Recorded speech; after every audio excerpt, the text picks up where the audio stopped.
Okay, we're back and I'm sure kating-kati na kayo malaman. Sige na ma'am, pakwentuhin nyo na si Regine. We want to know, how did Regine start? How did she become this beautiful, multi-awarded, songstress, millennium songbird? Paano nga ba, Regine? Actually, marami nakakaalam na I started out na kumakanta-kanta lang ko dyan sa bahay namin sa tabi-tabi. And then my father, actually my mother. You're from Bulacan, di ba?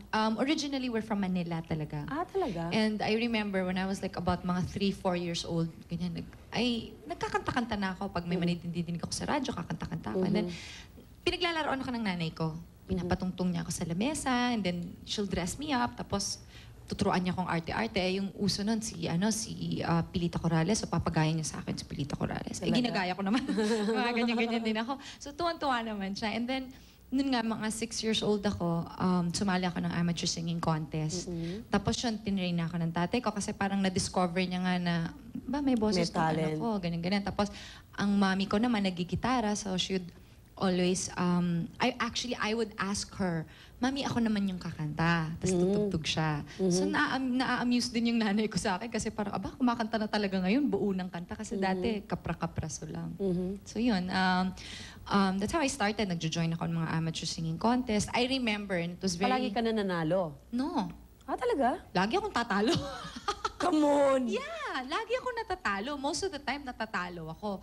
Tapos, there was, syempre kasi pag bata ka naman, hindi mo naman talaga alam ko ano ibig sabihin ng mga songs. Like me, they just give me a song, or most of the time, my father would hear a song na, ito bagay pang laban to. That's, ganun namin tinatawag yung mga songs. Pang laban yan, okay yan.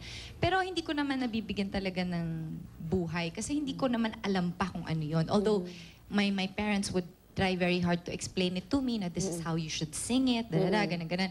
Pero iba pa rin yung talagang may experience ka na, syempre, or mas may alam ka na sa music. Syempre, hindi ko pa alam yung style ko. So, hindi ka nananalo talaga kasi kung ano-ano pa yung ginagawa mo. And then, eventually, nag-grow ka as an artist. So, yun, isa-isa, nagsi-second place, third place, tapos nagiging first place na ako. So, doon nag-umpisa lahat. And then eventually, di ba, you developed your own style. Pero sino ang mga, kumbaga, naka-influence ng style mo? One of the first talaga na naka-influence ng style ko was sila, yung idol ko ng araw, si Imelda Papin. Imelda Papin? Yes, and I'm really very proud to say that. And actually, I met her before when I was really young. And nakaganon lang ako. I was really in awe when I saw her. And then, later on, yung nandito na ako sa business, nagkita kami, nag-meet kami. Lagi kami nakikita before, but hindi ako nagkakaroon ng lakas ng loob to actually say hi to her.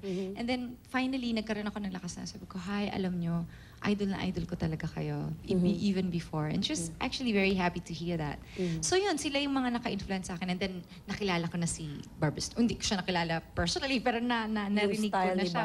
Si Barbra Streisand. And then, Whitney Houston came along. And then, si Angela Bofill. So yun mga ginagaya ko yun. And then, of course, si Cool Ledesma.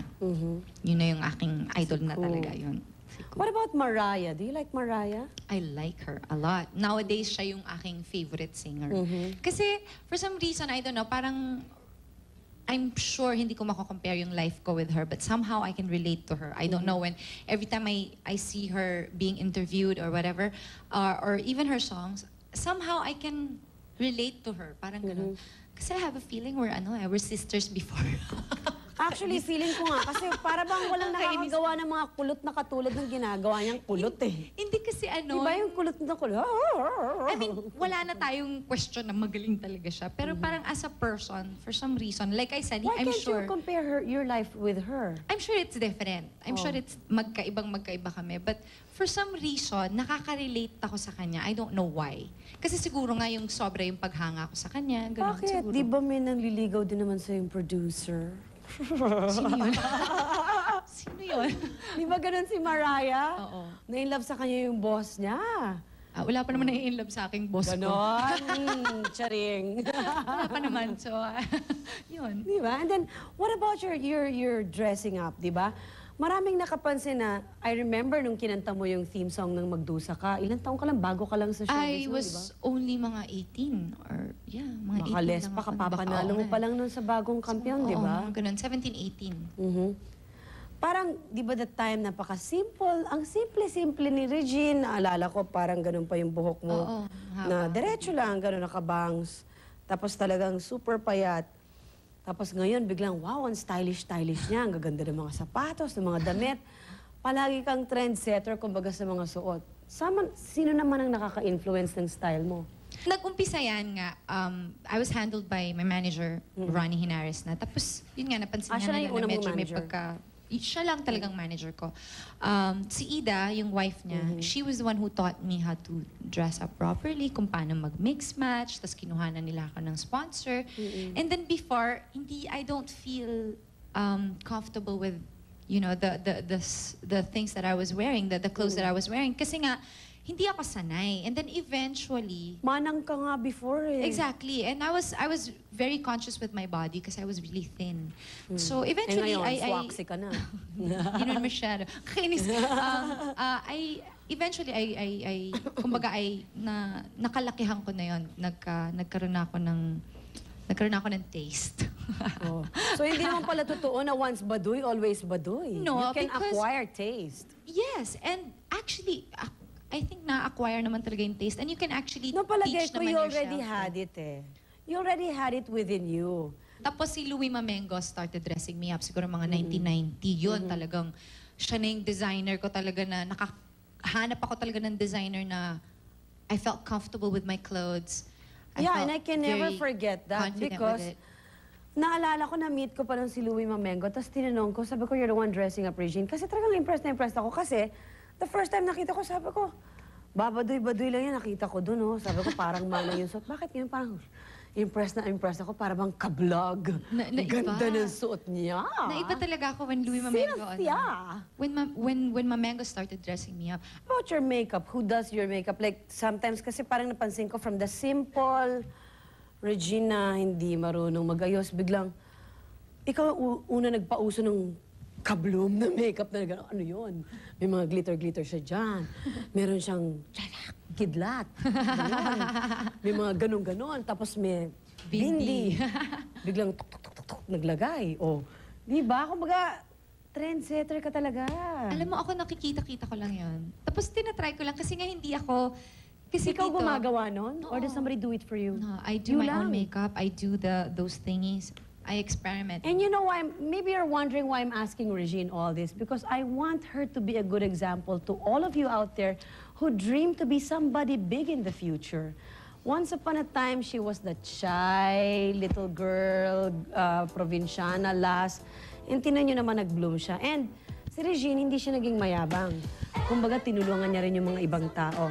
In fact, in her album, she's even helped Casey Montero and Gabby Eigenman, and they were rapping in the song For the Love of You. For the Love of You, di ba? See, in fact, I like this album so much, yung R2K. Alam mo ba, every single song you sang in that album, you sang with a different voice and with a different style. But we'll talk about that later. But we'll pause for a while. We know so many people love Regine. I love her so much. We love her so much. Pero, bakit ganon? Kahit na ang daming nagmamahal sa kanya, parang tila hanggang ngayon, parang naging mailap pa rin sa kanya ang one true love na talagang for keeps. Or do we have that in common? Anyway, when we get back, we'll be talking about love. But in the meantime, let's watch her special music video, Lost Without Your Love.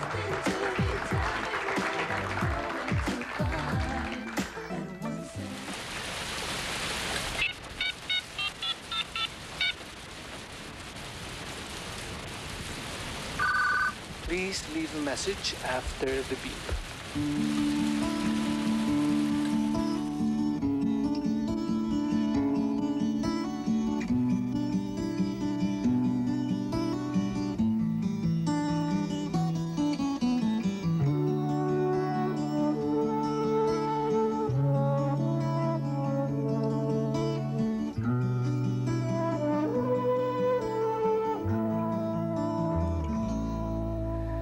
Lost and all alone, I